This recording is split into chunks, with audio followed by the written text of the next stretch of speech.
Hey guys, and welcome back to the Renaissance Room podcast. And I did not have coffee this morning, but I'm feeling very much rejuvenated. Just after some good time in prayer and worship. I have come such a long way, and I'm so grateful. My faith and my journey is so deeply personal. It's one of those things to where I'm like, yeah, I could be a minister, but at the same time, I've never really been in the business of conviction. I've never been in the business of conviction. And I don't want to say that I don't care about other people's salvation, because I do think I'm supposed to care. So I think saying that would be like, what, but it's not my thing. It's not my thing. I think I've got to this point in my life, and I've honestly always kind of been in this place in my life. I remember I had people who, come into the faith, and we were all kind of on that journey in our early 20s, being rescued from the club, And I remember, them kind of pressuring me. I had people in my life, which would ultimately turn to like spiritual abuse. But there were people in my life who were pressuring me, like, you need to be a disciple. You need to be, X, Y, and Z. And it just never felt authentic to me. I'm like, no, I always felt like God was an experience. And I have always kind of said, like, I've always kind of questioned, like, should we all be teachers, right? And even the Bible talks about that, how we all shouldn't be teachers, because it comes with great criticism and scrutiny. But most importantly, I just think something that I've kind of found with a lot of ministries today, and some of the faults within ministry in general, is that people don't really take the time to read the word. You know what I mean? Like, I feel like to say, hey, I'm going to be a pastor, I'm going to lead people to Christ, right? This everlasting love, right? That's a huge responsibility, and it's like, are you really willing to dedicate and consecrate your life in such a way? I think the answer is no. You know what I mean? I think it's great to have fellowship, and I think it's great to praise and worship. And don't get me wrong, I have some great ministries, you know what I mean? But there aren't many, and I can't say that I have itching ears. I've just been delivered from a lot, but that's just a little bit about that. But I hope you guys are doing well. I thank you guys so much for subscribing to the channel. Welcome. Okay. This is great. You know what I mean? Here I am, just in my little cocoon here, creating things because I enjoy it. It's a hobby for me. I tell people this all the time. You know what I mean? Like, I'm just a woman with thoughts, right? I have my hobbies. I love reading books, and I read all different subjects, but I am not anyone who is profoundly knowledgeable in any one specific subject, right? I kind of have a disdain for like specialized knowledge, just a little bit. Don't really have a desire to be an expert. I just love learning. I would love to learn as much as I can about any and everything, right? I enjoy all subjects, right? Ever since I got out of institutionalized learning and started independent study, I've grown fond of every subject, right? I was just reading up on National Geographic, and they were talking about the orcas, and the baby orca died, and they're dying here. Why are they dying? It's definitely something we're causing. I can't remember what it was that was killing the orcas, and it was creating stillbirths within them, but they're grieving, y'all. The mama orcas are grieving, and it's so sad. And so there was this mother orca.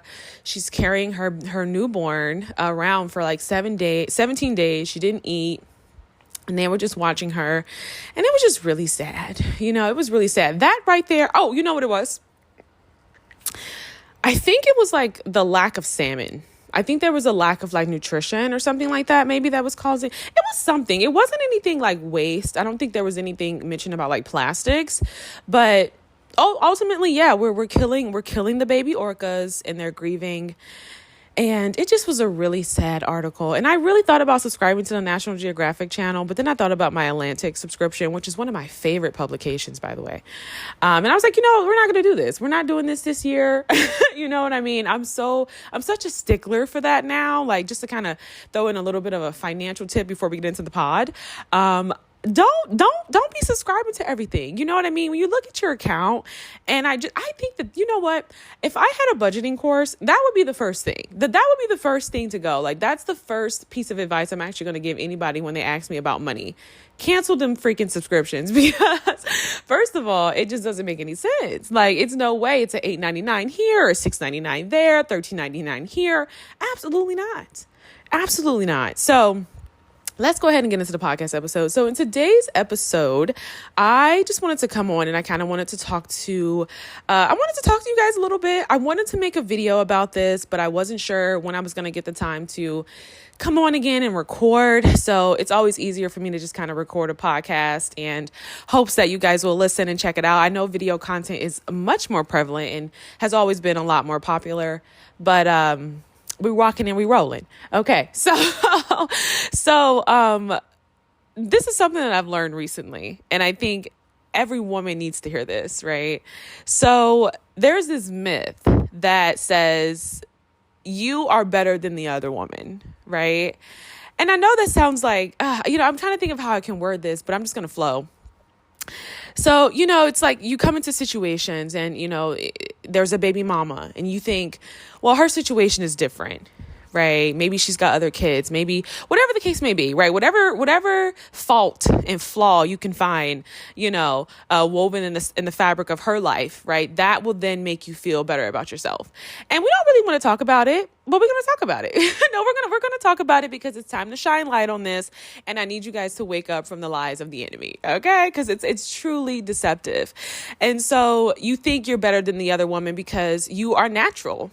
Right? You're natural. You're holistic. You're maybe more spiritual. Maybe you're not so, what some people might call religious, for those who are Christians, right?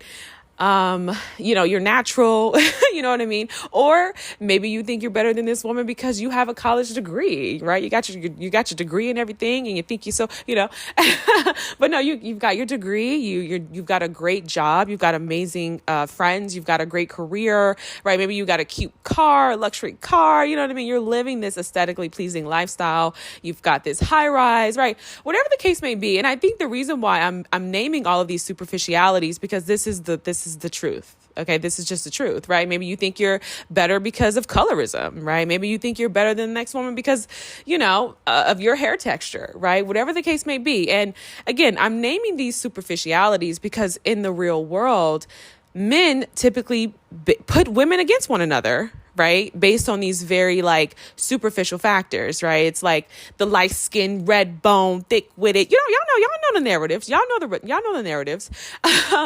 And if you're not mindful, and it's really not until you really have a revelation, and that's why I'm coming on and share, because it made me realize that you are no better than the next woman. And I think sometimes as women, we have this type of belief. And so actually what kind of streamlined this process of thought for me, there was an older woman. She was in her late 40s, right?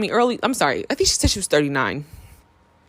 She came on TikTok, and, sometimes we have to be so careful when we come online, because it's like, we'll say things and people will like it and people will comment, but it's like, we have no idea just how foolish we really sound. You know what I mean? And how ridiculous we sound and how embarrassing that really was, I've heard people come on and share really crazy, cringy things, but it's like, if it gets a lot of likes, people are like, yeah, I was on the nose with that one, and I'm sure I've got some videos like that as well, but it's like, yeah, no, it's not cute. It's not giving very demure. No, I'm kidding.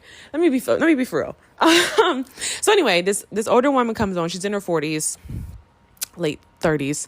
And she was just like, I got married at 39. I had my kid, and, it's better for you ladies to find a second husband, a man who doesn't have X, Y, and Z, because, the first wife, she has to do all the cleaning up, and the second wife, she gets to come in and kind of collect.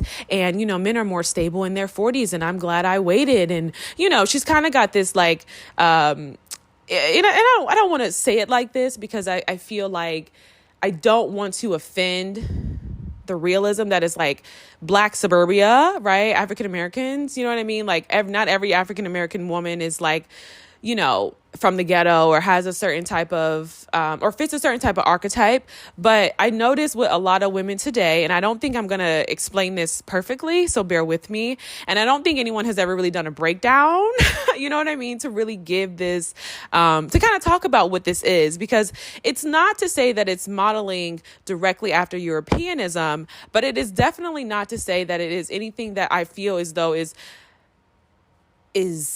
authentic and kind of central to African American culture, right? And what it is this Black girl who kind of comes on, she plays this kind of like professional archetype, but it is modeled after European women, and she typically thinks she's better, right? It's kind of like, I don't know how to describe it. I don't know how to describe it. I'm failing to describe it. But hearing this woman say these things, I just thought it was so interesting, because I realized that we live in a world today, because here's the thing about American society. I'm so excited to record this podcast, if you can't tell. But here's the thing about American society. It has this very weird, warped way of like making you feel like, I don't know. It's like there's a continuum of like having to justify your choices. You know what I mean? And there's a continuum of having to feel like, I don't know. It's like, I think for women especially, you know what I mean?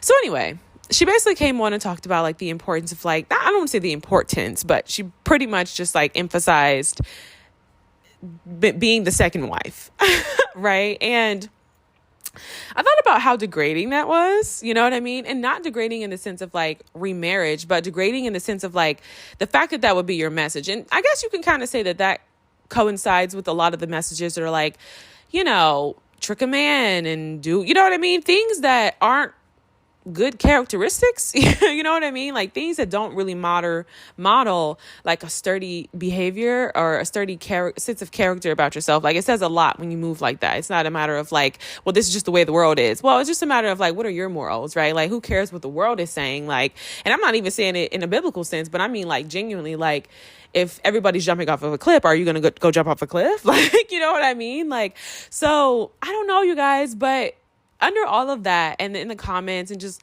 looking into that and the connotations behind that message and really decoding that, it's like, the truth is that there are so many women who just think that they are so much better than other women. And I'm telling you right now, you just, you know, it's not until you're humbled. It's not until you're humbled that you realize that you are no better than the baby mama. You are no better than the first wife, right? Like you are no better than any other woman, you know? And it's not really until you can sit with that space that I think you'll actually even be able to open up and have genuine friendships with other women. You know what I mean? That you'll be able to really be seen, because I think for a lot of women, we talked about this in a previous episode, go back on the YouTube channel, but Black life is incredibly hard. And Nikki Giovanni was talking about this and how, you know, Black women should wake up every day in the mirror and tell themselves that they're beautiful, because there's so many messages that say Black women are ugly, right?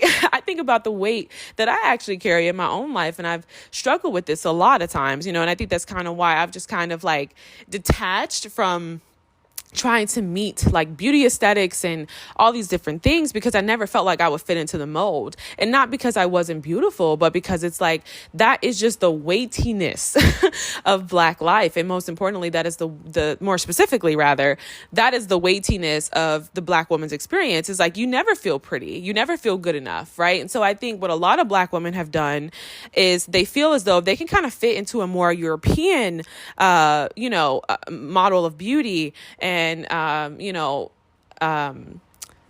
mannerisms, right? Modes of mannerisms and all these different things, then they could to be beautiful, right? They can finally be beautiful. They can get the type of dream man that is sold online, right? That is plastered throughout the media.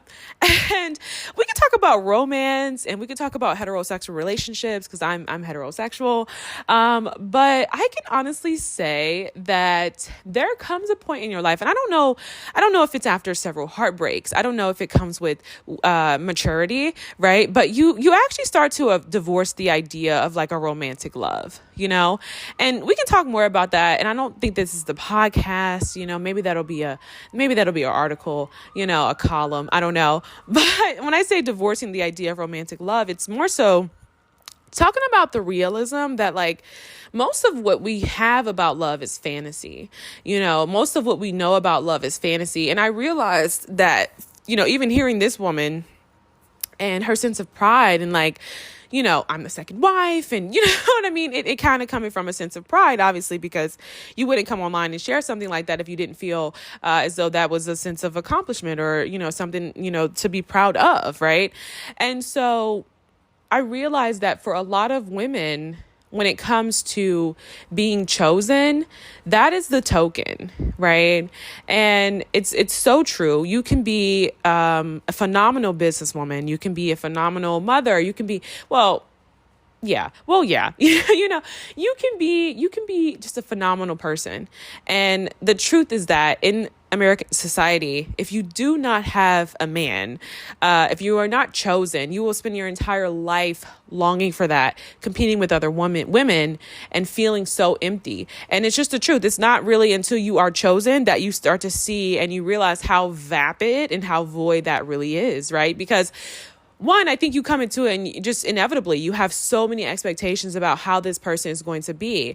And what's really unfortunate about the Black community and the Black man's experience and Black men specifically, I guess you could say men specifically, right? But men are not socialized to kind of feed into these fantasies. Men are not socialized to meet the standards and the requirements and the expectations for these fantasies. So here you are, you have all of these expectations, right? You can find probably like over 7 million channels and books and all these different things catered and tailored specifically to women on how to make a relationship work with a man, how to treat your man better, and all these different things. But very seldom will you ever find men, and we'll talk more specifically Black men, really trying to understand the issues of the Black woman's plight in America, right? Very seldom are they sitting in the classes and signing up for the seminars and listening to the podcast to really understand what it is that Black women are going through, right? But very readily and quickly, here we are to massage and assess and cater to their needs. Now, this is something that I think that, again, it is just one of those things that comes with experience, but you just kind of start to realize that there is nobody who can meet that fantasy because it's just that. It's all imaginative. It's not real, right? This is why we fall in love with like couples goals, right? That was the thing before. I don't think we're doing hashtag relationship goals, but now it's more so like the aesthetics of a perfect relationship. Oh, look, he bought me a Rolex. Oh, look, he did this and he planned the trip, and we're falling in love with the daddy content, right? Because it's not real.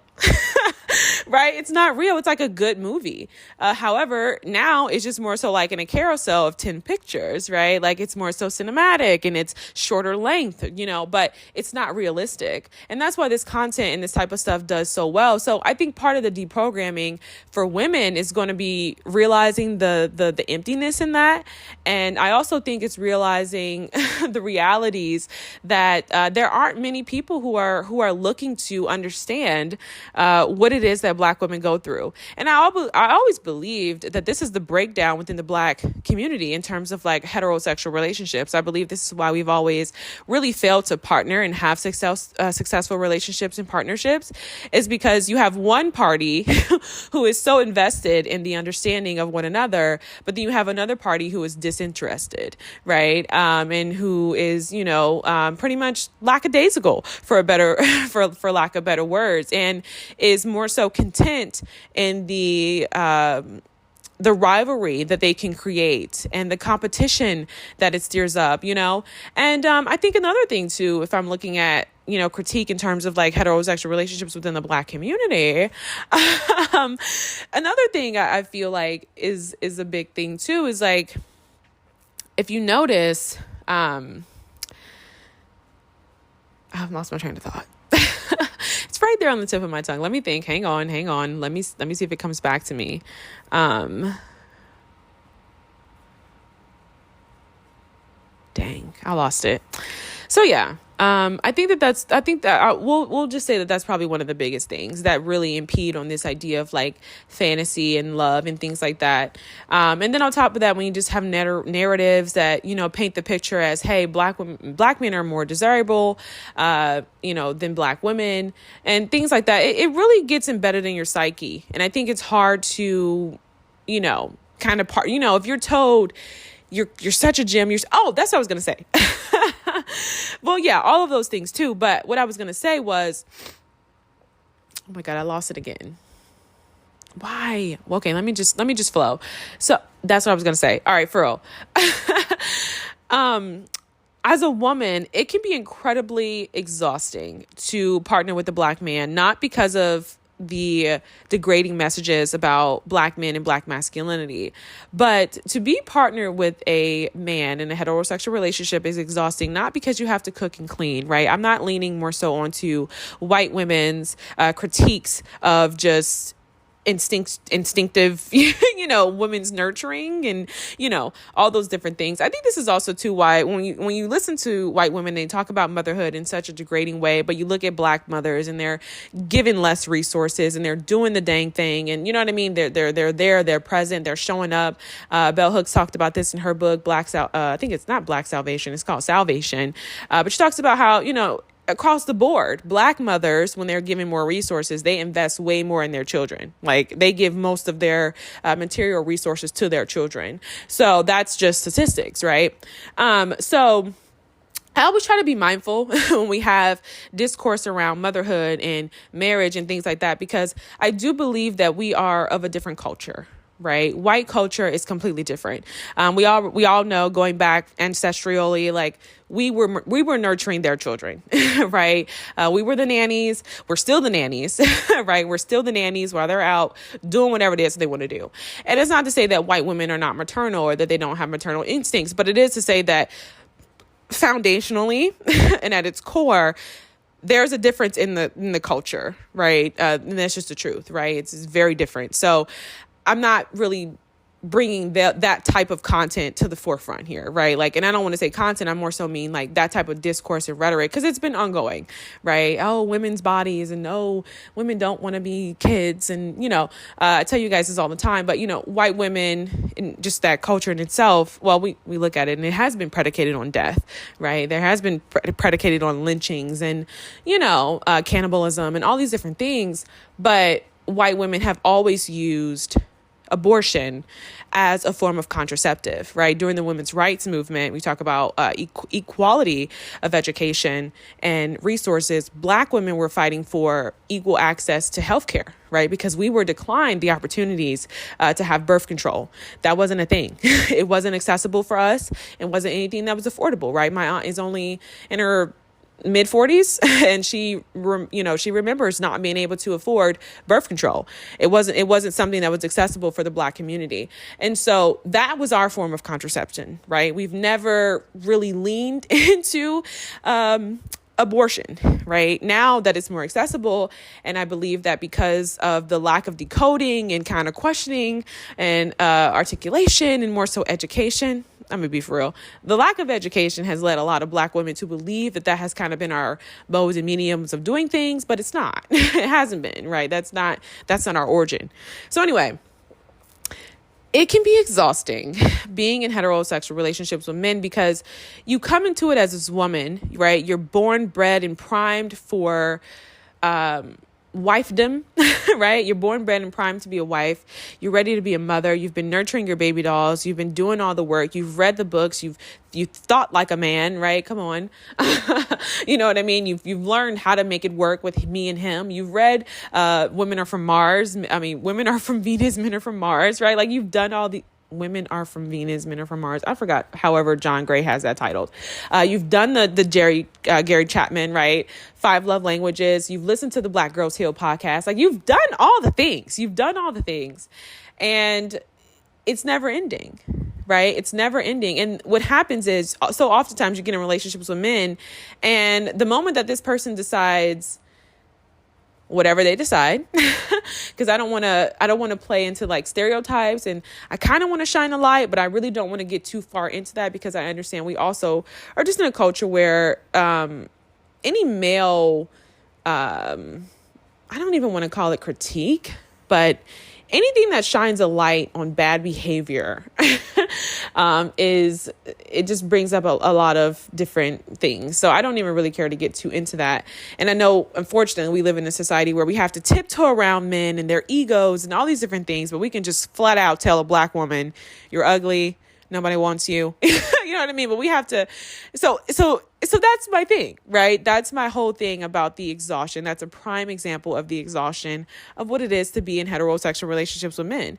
There is this constant thing of like, I have to ensure that I say the right thing, that I do the right thing, that I don't hurt this person's ego, that I am catering to his masculinity and his desire to feel like a man. And I have to make him feel like a superhero. And I have, there's all of this that you have to, it's like being it's like trying to fit a square peg in a round hole. It just doesn't quite fit. You just can't seem to get it to fit because there's all these demands, right? That I think it requires so many women to kind of go outside of themselves, and this is why you can judge women all you want, but to be partnered, it's a lot. It's a lot when you think about it. Because you have to do so much to kind of cater to this person's needs. And don't come into the comments. And I am going to say this. Don't come into the comments with rebuttals because it's not true. Right. And I think this is another thing, too, when you talk about the invalidation and the lack of understanding for the Black woman's experience. And I guess you could say maybe this is for women's experience. This is why we never get any understanding, because people are so quick. Well, no, men have it harder. And it's like, no, listen to what I'm saying, right? Like, this is not one of the spaces where you come and say, well, this is, you know what I mean? No, it's like, this is what it is. This is what it is. I'm telling you what it is. You know what I mean? And so anyway, I think with patriarchy and all of the critique for patriarchy, it's because males' voices, even though they're kind of muffled in society, even though right now the focus is on very unhealthy content in regards to male voices, they're still at the front and center, right? They're still at the front and center. It's still, patriarchy is still reigning, right? And so, yeah, that's something that makes it incredibly difficult to be partnered with heterosexual relationships, is that as women, you have to be so selfless, right? And oftentimes it's not anything that's reciprocated, because for a lot of men, it's one of those things in which they are told and conditioned and programmed to believe that it's something that they should be entitled to. And so when things go wrong in your relationships, right, what do we say? Well, women should have chose better. Women should have done this better. And men know this, right? And so it's like, when things start to kind of go haywire, here you are and you're fighting, you're on the front lines, hey, let's go to therapy. Hey, let's read this book. Hey, let's do all these things. And he's not doing anything. And that's just on average, And so that in itself is very isolating. And I think for a lot of women who have experienced those experiences, it's also very silencing, because that's the thing about being partnered with, heterosexual men, right? It's one of those things that can be incredibly silencing. Like, it can be incredibly isolating, right? Because here you are, you have been chosen.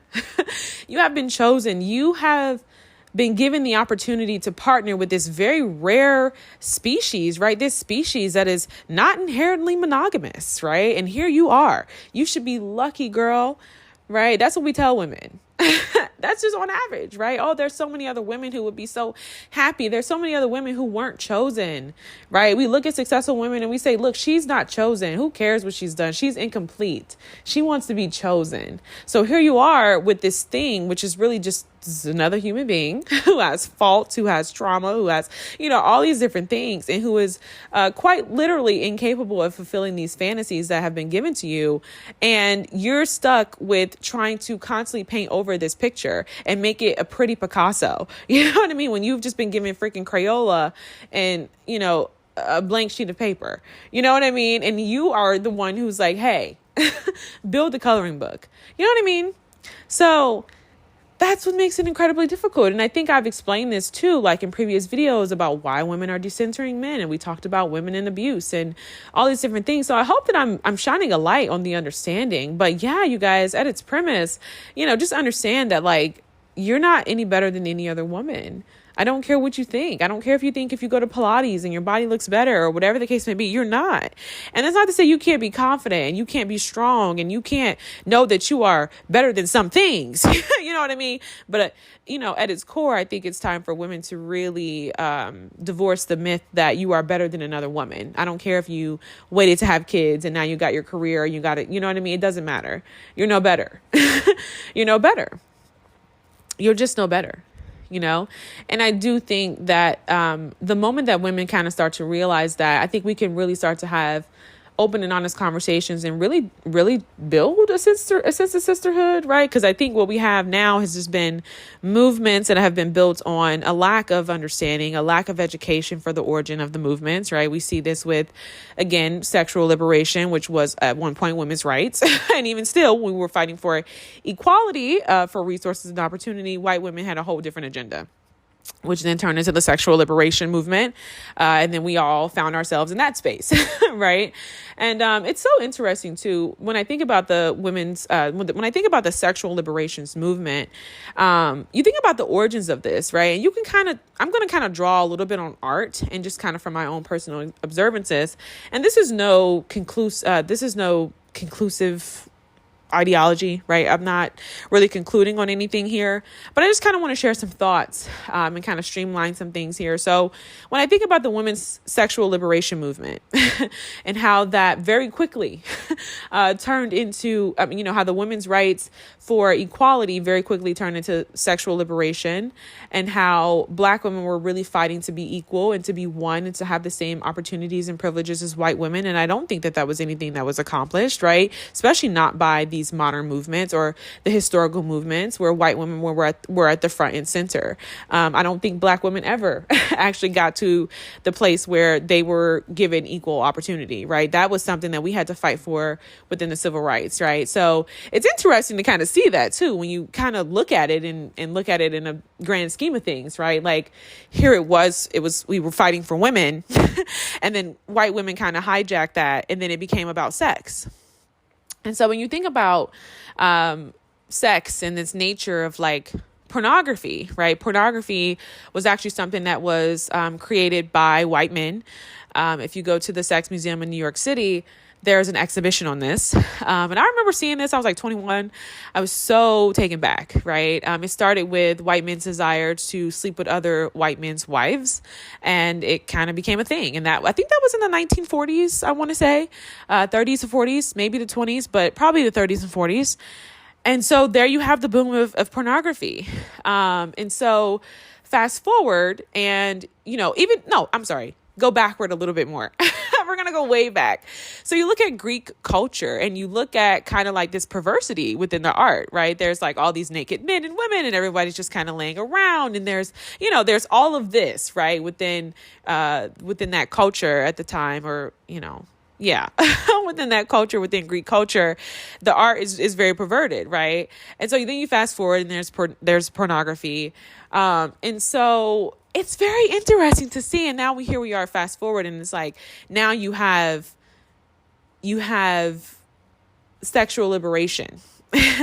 And so it's so interesting to kind of just see like, and I think this is also why it's so important to look at cultures for cultures, right? In cultural like context, because I think obviously with the lack of independent study and the